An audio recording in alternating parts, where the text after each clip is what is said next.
Welcome to a special episode of Next Man Up. On today's show, we are going to be discussing greatness. Since we are witnessing greatness before our eyes with the performance of Nikola Jokic, is this coverage getting what it deserves? Is his performance indicative of more appreciation? We will discuss all that along with the hype surrounding the Denver Nuggets and the Miami Heat in the NBA Finals. The Heat, even the series last night, 1-1. We'll also talk about the crazy fact that the great DeAndre Hopkins is on the market in the NFL. Where will he land? Do the Jets or Giants have a shot at actually landing him? And we are light years early, but I've already done about 25 mock drafts for fantasy football, and I'm introducing a new segment, our fantasy football fiesta. Yes, this early, we're doing it now. We're going to be the ones that help you have the best draft possible. It's going to be a truly great show, brought to you by the great Down the Rabbit Hole Media. With me, as always, is Christopher Lizio. I'm Tony Joseph. Be sure to check out all of our available podcasts and coverage right now on dtrabbithole.com. It all starts now.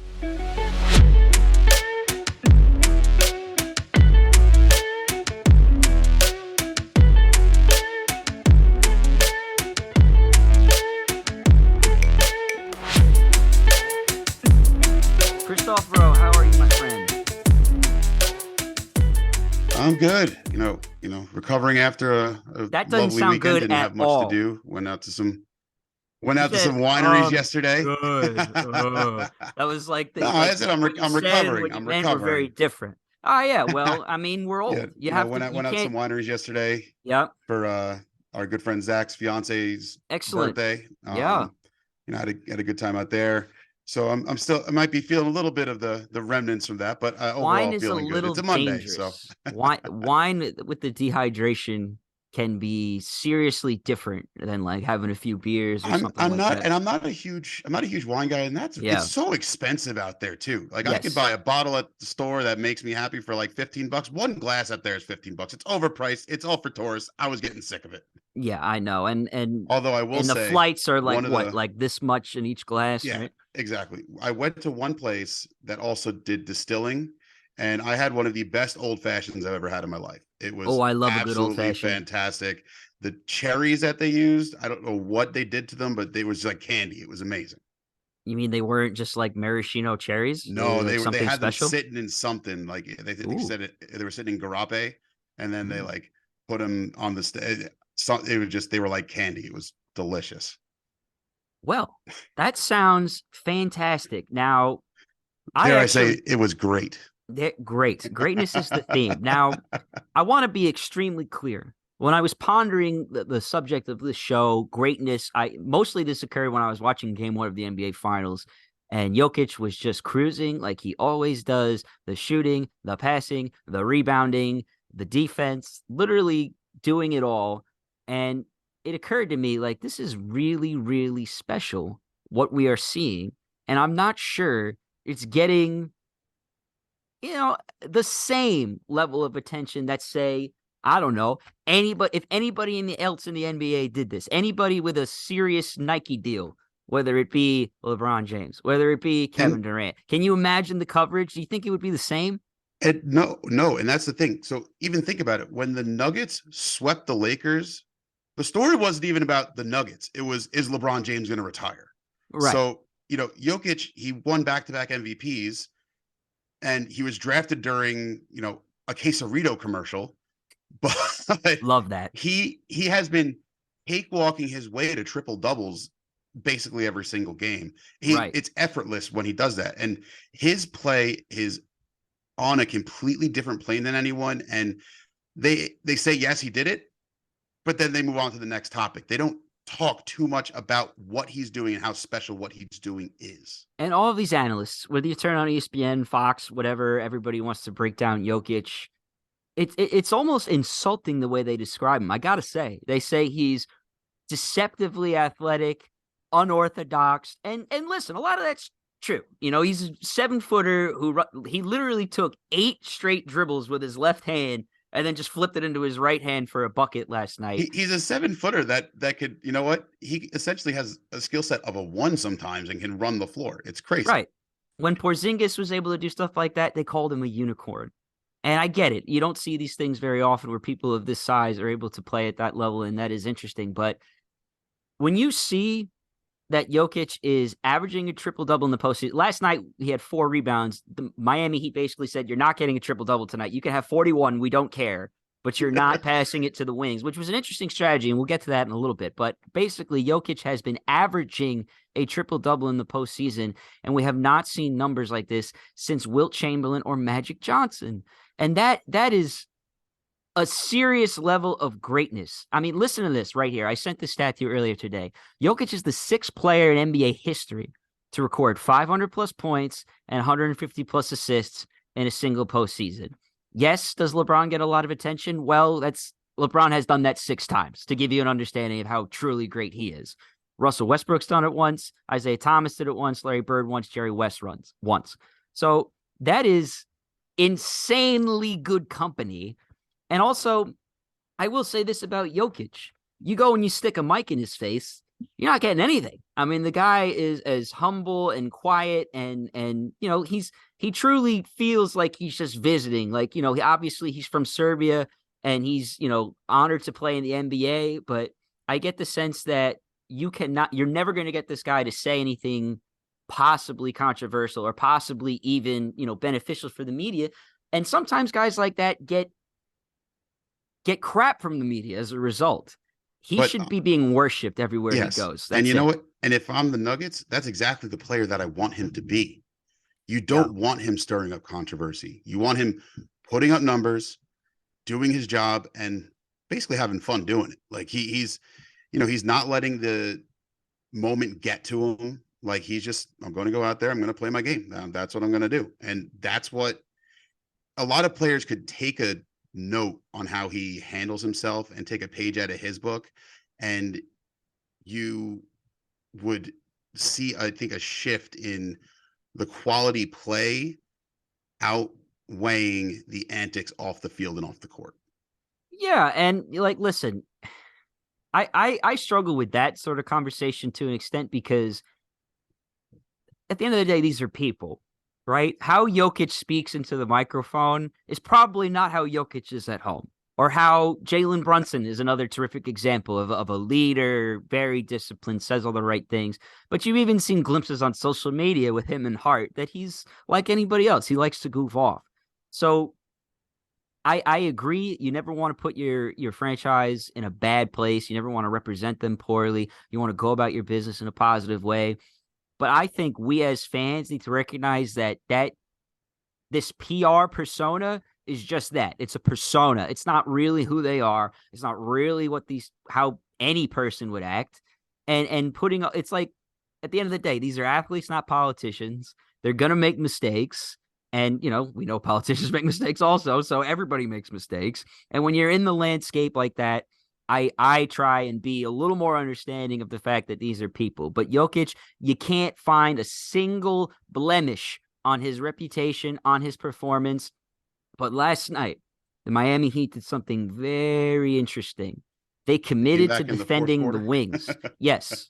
They pretty much said, Jokic, because Jokic will get the ball at the top of the key or around the elbow, and he basically will either drive or high post or low post. And ultimately, he's always looking around for those wing players. He's got somebody in the corner, somebody at the top, and he can do these has some of the best spins and passes. Yeah. He has some of the best vision on the court. Like his court vision is unmatched. Like he can find someone and just wing it out there, no problem. And the fact that he towers over everyone and can basically do a higher pass to get it there doesn't, hurt him.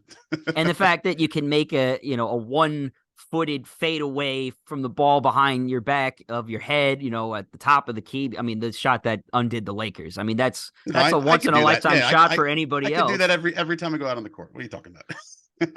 Well, if you're going to learn how to do it, somebody of your size, you should probably learn the Jokic way to hide the ball behind your head and your body.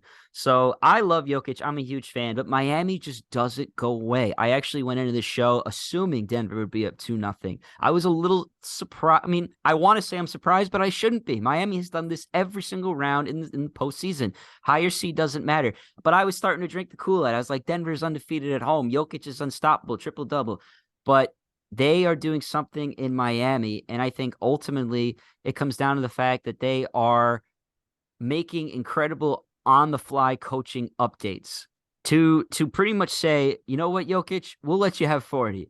Most coaches would not have the courage to let anybody have 40. But if you consider the fact that a lot of Jokic's assists lead to three-point shooting from Murray and Carter and sometimes even Gordon, I mean, a lot of his passing is getting them kill on three ball. So why waste your time double teaming somebody who could get a two ball when you should be focusing on the higher percentage? Because they shot lights out in game one, and Miami only got to the free throw line once. So they made some changes. Will that carry over and have the Heat figured out how to stop Jokic? Like, is that potentially what's the counter on Denver's side? If I would let Jokic eat. Let him have 41, if it turns out to be a double-double instead of a triple-double, whatever. But you still have to find a way to get Murray more three-point shots. And even on a night where I think the Denver Nuggets defensively were very, very poor. I mean, they were leaving guys open in the corner, not getting back on. Miami's transition defense was impeccable. Jeff Van Gundy might have said it like 10 times in the broadcast. Like, it looked like, oh, here comes Denver. Oh, and then they just stopped because everyone in Miami got back. Those are the little things that Miami did in game 2 that they didn't do in game 1, that Denver did in game 1 and didn't do in game 2. So what are we going to see in game 3? Hostile environment in Miami. Obviously, the Heat are never really out of it. Even in games where it feels like they're getting whooped, you blink and it's like, oh, 12-point game. Oh, 10-point game. Like, you're never going to bury them. And part of that, Heat culture is real. I mean, that is without a doubt. Riley culture is real. Riley culture. I mean, they've been one of the most stable franchises, at the top for a while. Riley leaves, Spoelstra goes in, and what have they had? They've had like no. Well, Riley's the president of operations. Obviously, it's not like he left. He's basically coaching from afar.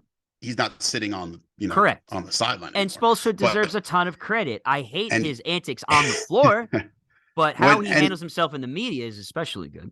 And I mean, when we discussed the Heat Knicks series, I said Spoelstra is one of the best, if not, he's probably top 5 in the league, and he's showing it, especially with, hey, let's change the game plan. Let's defend the wings. Hey, look what happened. We came back. We won. Like, they've maybe figured it out. We'll see if game 3, if the Nuggets make the necessary adjustments to combat the defense that they saw the Heat do in, the latter part of game 2.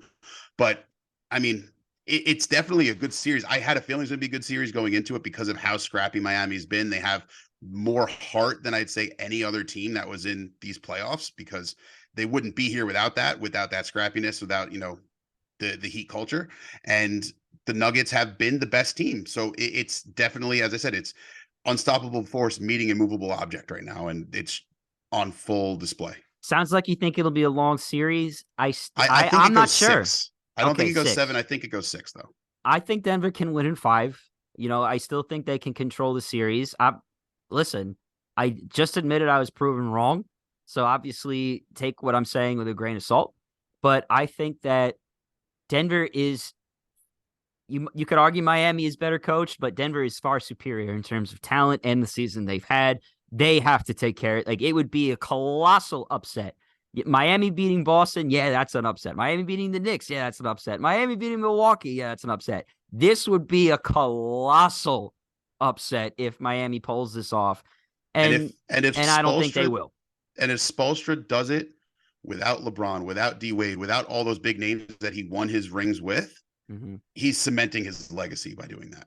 I mean, sure, Jimmy Butler is Jimmy Butler, but you don't have like that super team that got them those couple rings when you had the big 3 there. Right. Like, if you take away the super team, do we really talk about Spoelstra in the same light? Probably not. If he wins this title, maybe. Well, I mean, for starters, he's been dominant in recent years, and he's, I think, gotten this level of stature that players respect. And that does come with coaching star players. But I've seen this story a lot. Spoelstra was the media camera operator guy, or whatever he was. He was the video ops guy. Thank you. He wasn't just like some guy who got a video job and somehow became a head coach. He worked his way up. His father was involved with the team, okay? I just want to make sure that is out there. It's not like some true... I don't know many video guys that get coaching opportunities, okay? Not to say Spoelstra doesn't deserve it, not to say he isn't excellent at his job, but the reality is he got that opportunity because he was in a different situation than probably any other video ops guy before. So I just want to make that clear. Now, last thing I want to say on the series is that I think the Denver Nuggets will remain in control and win the series in 5 games. I think they ultimately really screwed up in game 2 with A, poor defense, and B, call the timeout, man. When you got the ball down 3, I get a lot of coaches don't do this. What are you doing, man? Come on. How many times in just about every sport do we have some sort of commentary? Why didn't you call the timeout? Football, basketball, they have now, there all is these data chances to suggest, and sure, I know it's data, out there. Data, right? But if you don't, it's out there to say that timeout doesn't necessarily guarantee you win, and I get that. But if you're not, it's one of those things like if you're not going to call a timeout, you better get a good look and you better make a good shot. And Murray, it was not a great look. Murray got very creative within the last 4 seconds. It actually was a decent shot attempt on his part, but it's not a look you want. And Butler was all over him, so I don't think it's exactly Denver's best performance. I think that was like the best possible performance you can get out of Miami. But when both these teams are at their best, which you would assume they should be every single night in a playoff series, Denver should be in full control. Now, I think it goes Denver in 6 ultimately. I think that's what Denver it in is. I think they split in Miami and then Denver takes it. Final thoughts on basketball. I just want to make mention of the fact that Julius Randle rose from the dead on social media and posted that he had an ankle surgery. And it looked like it was pretty serious. It's a pretty big cast they had for his ankle surgery. They didn't get into details as to what happened, but my guess is when you have 2 significant sprains in less than a month, and then you play basketball in the postseason with a team as physical as the Heat against a player as physical as Bam Adebayo, who, let's give him credit, he dominated last night. Yeah, your ankle is probably really messed up. So I just think there needs to be some kind of sneaker. Can we invent this? Can we become like super rich? I mean, Tatum rolled his ankle in Game 7. Don't let someone steal it from us.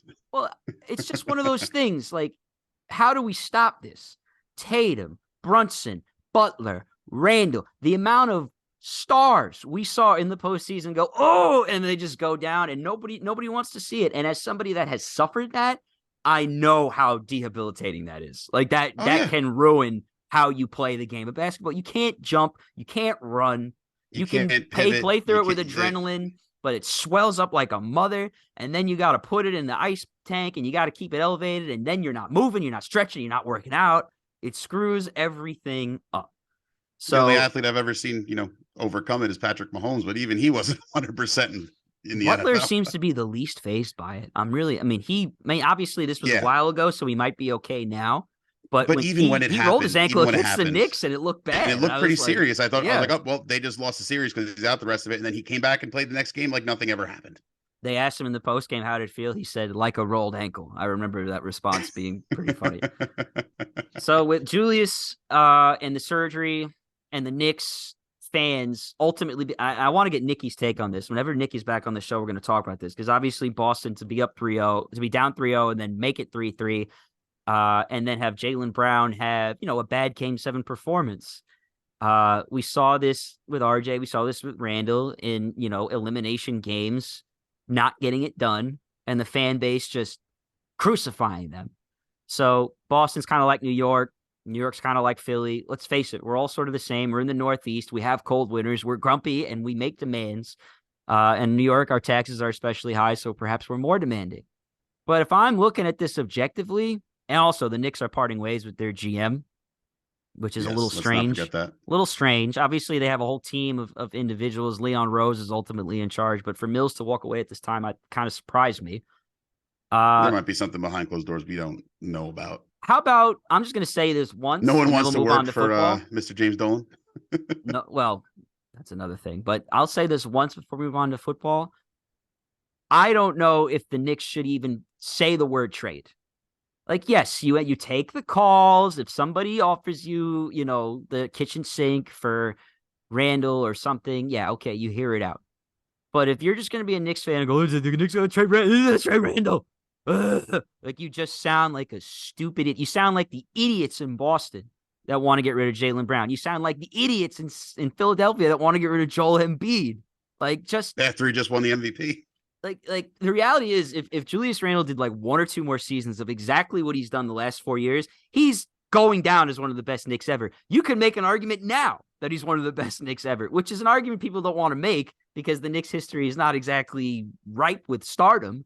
But that is a fact that when you have a 25-10 player, third string All NBA, third team All NBA, and an All Star, odds are if you're trading him, you're not exactly getting a guaranteed better immediate player. So I don't know if they're going to be able to pull that off. If I'm the Knicks, I'm looking to build quietly. I want them to sign the unicorn. Bring back Porzingis. And this is what you do. This is my theory. I'm going to end with this. I know I keep saying this. Keep Mitchie at the 5. If you sign Porzingis, he plays the 4. Shift Randle to the 3. Shift RJ to the 2.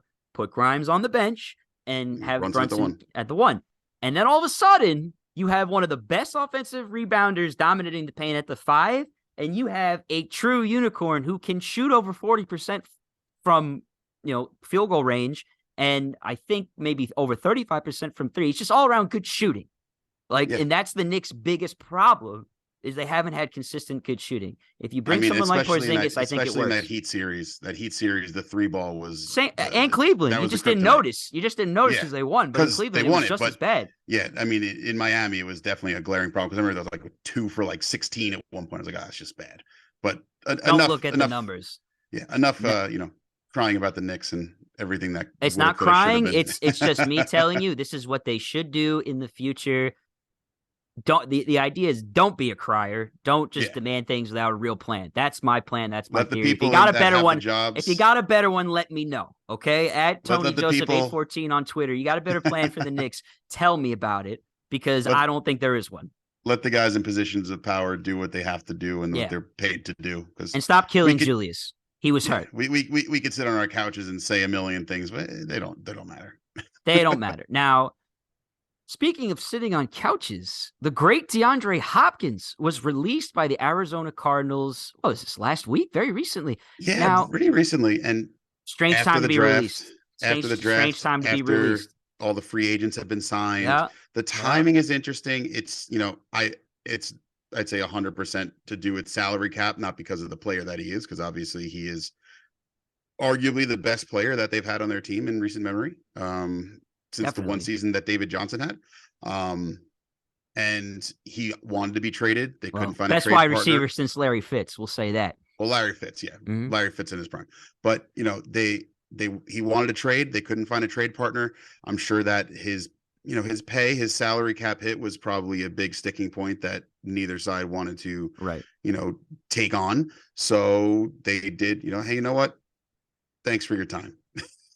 Arizona is probably a lock to be the worst team in the NFL. I mean, to lose Murray when you did, to fire your coach when you did. I mean, at the end of the day, to hire Cliff Kingsbury in the first place is just let's not even talk about that. Sure. But the point is, you signed the Hopkins deal. Any of the consequences from his contract are the Cardinals' fault. So if you're not able to pay him. Well, did they extend him or did they just inherit the contract that he previously had with Houston? Well, when they never extended him, I think but they still traded for him and wanted him on the team. Yes, they agreed to take on whatever it was that they took on when he did. Which was all just a weird trade in the first place.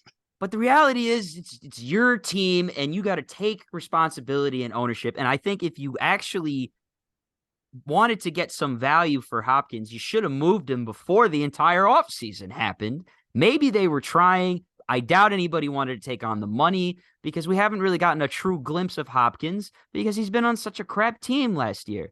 But I think any football coach, football-minded person will look at DeAndre Hopkins and think, there's my number one. There he can be. Like on any team in the NFL. He can step in there and become your number one wide receiver today. Maybe he goes to the Rams and he's like 2 behind Cup, but he's like 1A, 1B. It's not like he'd be a true number 2. No, so he could go to Baltimore. Obviously, Lamar wants weapons. That was an original rumor that he would be traded there. They ultimately ended up getting Odell Beckham, but could they possibly pay Odell Beckham, Lamar Jackson, and DeAndre Hopkins? This is what makes it so complicated. And this is what I think was wrong by the Cardinals. If you really were just going to release him and you really had no intention to sign him, my theory is they tried to trade him, couldn't get anything, and ultimately just turned him loose. But you did him a serious injustice by releasing him at this time. And you also did the league an injustice by releasing him at this time. So if it really was about saving money, you should have saved money when you could have used money to sign actually good players. If I was now Baltimore, you're going to do for nothing example, with it. If I was Baltimore, for example, if I see DeAndre Hopkins and Odell Beckham Jr. sitting there, both free agents, who am I signing? I'm signing the guy that didn't just come off of 2 torn ACLs and hasn't played in a year. No doubt. And now the rumors are everywhere. Buffalo, Ravens. I mean, where do you think Hop ends up? I hear a reunion with Deshaun Watson could be in the cards as well in Cleveland. Put him and Amari Cooper on the same team. That would be a really good pairing, if you ask me, with someone that has a history playing with him and playing at a very high level with him, and Deshaun Watson. I mean, if Cleveland wants to capitalize on that contract that they gave Deshaun Watson, go get him his buddy. I know, and I mean, let's just look at this, okay? In 2022, when he was on probably the worst team we've ever seen ever, he had 64 catches, 717 yards, and 3 touchdowns. That was after being suspended, I think, for 8 This is after the suspension. That was after the suspension, yeah. Yes.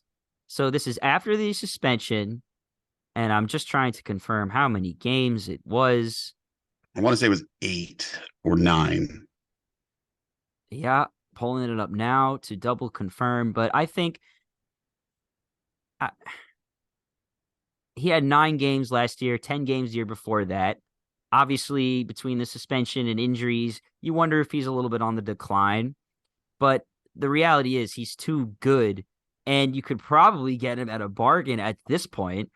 I don't know what his asking price is going to be. I'm sure his agent is going to have a seriously difficult task trying to get him his market value at this point in the season. But DeAndre Hopkins, I think, can still transform a team. And as a Giants fan, I would say, what can we do to sign him? The Giants wide receiver room right now has a lot of options. You're hoping somebody really emerges. There have been signs that we have some great talent. We have some new draft picks, but it's a wide open room. If he walks into that room, he's God. He leads the room immediately. So I'm all for signing him. You guys could use that. Yes. I just don't know if it's realistic, and I just don't know if Shane can manage the money. Obviously, the Giants are still dealing with Saquon. The odds are they won't be able to sign someone like DeAndre with that headache still on the table. Yeah, and if we're talking about $1 or $2 million at this point, come on, get it done. I think until they figure out Saquon, they're not going to sign anyone, especially someone on the offensive side of the ball. Commit to your guys first. And then I know people talked about the Jets. I even talked about, bring DeAndre to the Jets. But, with how much money they got invested, now with Rodgers and the wide receiver room overhaul that they already had. And, you still have Corey Davis on the roster. He'd have to be probably a casualty to get there. But I know how much they keep saying, we love our room. We love Corey. We love this. We love that. We're not changing anything. So I don't expect that to happen. I think, the top 3 options, if you ask me, for him to wind up going to would be Buffalo, Cleveland, or Baltimore. I think those are, the big 3 to look at for him to sign. Well, let me ask you the question in a different way. What is his best option for winning immediately? Personally, Buffalo. I say Buffalo. Yeah, I say Buffalo. You put him and Stephon Diggs across from each other with the rocket arm of Josh Allen. Give me a break. Come on, that's a no-brainer. Now, the only thing that would concern me are the personalities of Diggs and Hopkins. Diggs, before this year, I never imagined to be a quote-unquote diva wide receiver. At the end of the season, I mean, he was bad. His behavior was bad at the end of the season. It was bad. I mean, that's the thing. He had so many instances of good behavior and good guy Stephon, with the cleats that he had for that kid and stuff like that. Like, he was like the shining example of what you want your star receiver to be, and then he stormed out after the loss at the end of the season and was being a baby. And you just whenever you the amount of times I saw Josh Allen, he became Donovan McNabb and T.O. It was the same exact thing. Something bad happened on the field. You're winded. You're sitting down. You're just sitting there drinking your water. As a quarterback, what are you trying to do?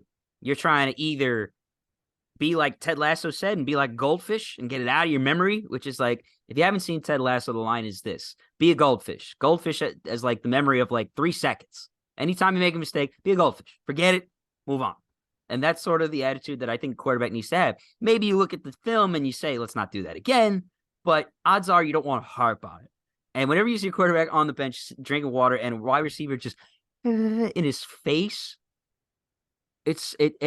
I think a coach needs to get in the middle of that immediately, every single time. And Absolutely. Allen looked very, very, very annoyed, even though he was like as blank as possible. He's like holding back, like, get out of my face.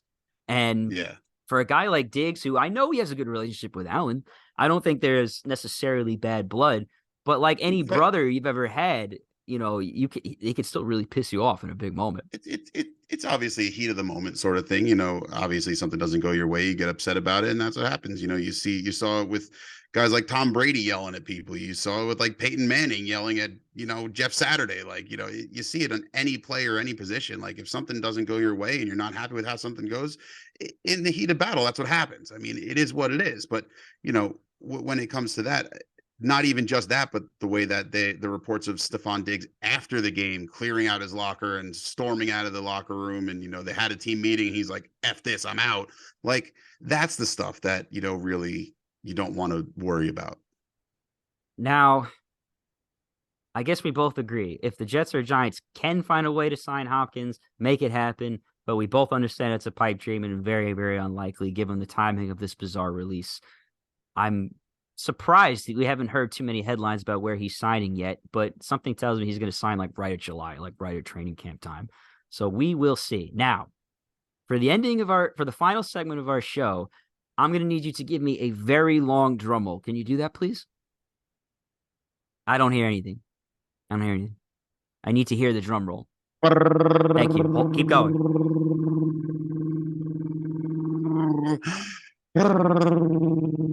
Don't stop. You're doing great. All right. This is our first ever fantasy football fiesta. And I want to remind all the people at home that I have won this 3 out of 5 years. Now, it should have been 4 out of 5. It should have been 4 out of 5. Woulda, coulda, shoulda. Woulda, shoulda, coulda. I'm still aggravated at someone we know is the Penguin. You kind of screwed up the seeding this year. We'll talk about it another time. But if you can see on the back there, you can't. But my signature is on there with 3. So mine's on there once. Well, let's see. I can't. 2014. It's still on there. It's like when dinosaurs roamed the earth. Very different time. And I make excuses till I'm blue in the face that I missed the draft last year due to personal reasons, but that's besides the point. Yeah, I think as the personal stupidity. My personal opinion, and full disclosure, if you haven't figured it out, Chris and I are in the same fantasy league. We have a lot of old friends we've done for a long time. A lot of smack talk, a lot of fun. But something tells me as the league has overall, because in the beginning there was like 4 or 5 guys that really knew what they were doing, bunch of dopes who were just kind of in it for the fun that were part of our friend group. Now everybody knows what they're doing. And as we've gotten to that point, except for I'd say like 1 or 2 people that and they're going to be removed. Nameless. Yeah. One of them won't be removed. He's just he thinks he knows what he's doing. Well, we'll talk off air about that because I got some rumors in the pipeline about our league. But long story short, I know what I'm talking about, and I know how to be good at fantasy. And you know why? I mock, and I mock, and I mock, and I mock. I am prepared for every possible scenario come draft day. And when I talk to you about fantasy football talk, you said, "Are you sure you want to do this?" It's June. I had to think for a minute. I almost said May. It's June. It just became June. Why do you want to talk about fantasy? Well, the reality is the second the NFL draft is done, the rankings are out there. And yes, they will fluctuate. Things will change. But I urge you, and you're lucky I'm giving you this advice for free, even in our own league. Mock and mock and mock and mock. I do, but not this early. Come on. We got like 3 months until we actually draft. Hey, man. You want to see something? I'm going to show you something right now. First of all, I recommend using Sleeper if you're going to do a mock draft because I don't have all day. All right. Yahoo is fun, and that's what we ultimately do our drafts in. But it does not go fast enough for me because there's always some, some Tamby type who goes in there and runs the clock all the way to the 3. Yes, we know that there's one in every league. They just run the clock the entire time. But here we go. So in the last 3 months, I have done 1, 2, 3, 4, 5, 6, 7, 8, 9, 10, 11, 12, 13, 14, 15, 16, 17 mock drafts. And that's actually lower than I thought it would be. Now, with that in mind, I don't want to be a self-proclaimed expert. Nobody loves that. But looking at the early picks, and I'm pretty sure you have an early one, if I'm not mistaken. I have second pick, but that's neither here nor there. I'm picking 9th, which is earlier than I normally pick, so I'm upset about it. But looking at some of the earlier picks, I think that's become a harder situation because you got to hit on that 1,000% because you're sitting for a while before your next pick if it's a snake draft. And looking at these running backs, like an example of Jonathan Taylor is great. An example of Saquon Barkley is great. Ekeler is great. We all know these are terrific running backs, but like in all of those scenarios, I think it's like 4 of the last 5 years dominant, 1 year injured. And you just don't want to have that guy when he's injured. Jonathan Taylor did that to me in multiple leagues last year. Saquon did that to me when I took him once. Henry was pretty consistent for me last year, at least. I like Henry this year. I don't know where he's going to go or what's going to happen, but the only thing that stinks about him is he doesn't get a ton of catches. And that last year was the first time it started to change. I was like, he actually got more last year. But that's still very low compared to the other top-tier running backs. Yeah, the top of the draft running backs, I feel like, have almost become wild cards. It's like you really don't know what you're going to get at this point. There hasn't been a sure thing in years. You haven't seen back-to-back huge performances from like those top picks. It's just hard to tell. Christian McCaffrey, great, tears ACL next year. Great the year after that, but then gets hurt again. Like same thing with all these players. Like, and Eckler wanted to trade. He wasn't traded, but what's going to happen with him? Are they going to favor him still, or are they going to try and protect their trade asset and then say, hey, we're going to use him and use his skill set, but we're going to wind up trading him at the trade deadline. So let's make sure he still has his value. So let's not keep him on the field for 3 downs. Like, I'll give you this one, man. It's a freebie. If whoever's picking one is stupid enough not to take McCaffrey as a 49er, take him. Because we saw what he did with that team. We saw what happens when he's actually on a good team. Yes, his health has been a concern, but that's what I would do if I were you. I'm only saying that because I know McCaffrey won't even be an option.